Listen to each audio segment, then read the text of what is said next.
பரிசுத்த வேதாகமம் பழைய ஏற்பாடு சங்கீதம் 64 அதிகாரம். தேவனே, என் விண்ணப்பத்தில் என் சத்தத்தை கேட்டருளும். சத்ருவால் வரும் பயத்தை நீக்கி என் பிராணனை காத்தருளும். துன்மார்க்கர் செய்யும் இரகசிய ஆலோசனைக்கும் அக்கிரமக்காரருடைய கலகத்துக்கும் என்னை விலக்கி மறைத்தருளும். அவர்கள் தங்கள் நாவை பட்டயத்தை போல் கூர்மையாக்கி மறைவுகளில் உத்தமன் மேல் எய்யும் பொருட்டு கசப்பான வார்த்தைகளாகிய தங்கள் அன்புகளை நான் ஏற்றுகிறார்கள். சற்றும் பயமின்றி சடுதியில் அவன் மேல் எய்கிறார்கள்.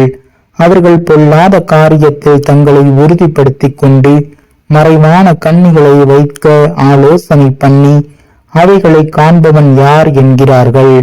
அவர்கள் நியாயக்கேடுகளை ஆய்ந்து தேடி தந்திரமான யோசனை நிறைவேறும்படி பிரயத்தனம் பண்ணுகிறார்கள்.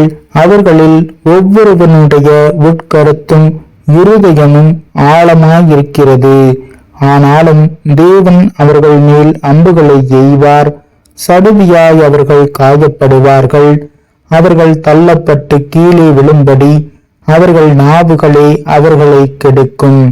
அவர்களை காண்கிற யாவரும் ஓடிப்போவார்கள். எல்லா மனுஷரும் பயந்து தேவனுடைய செயலை அறிவித்து அவர் கிரியையை உணர்ந்து கொள்வார்கள். நீதிமான் கர்த்தருக்குள் மகிழ்ந்து அவரை நம்புவான். செம்மையான இருதயம் உள்ளவர்கள் யாவரும் மேன்மை பாராட்டுவார்கள்.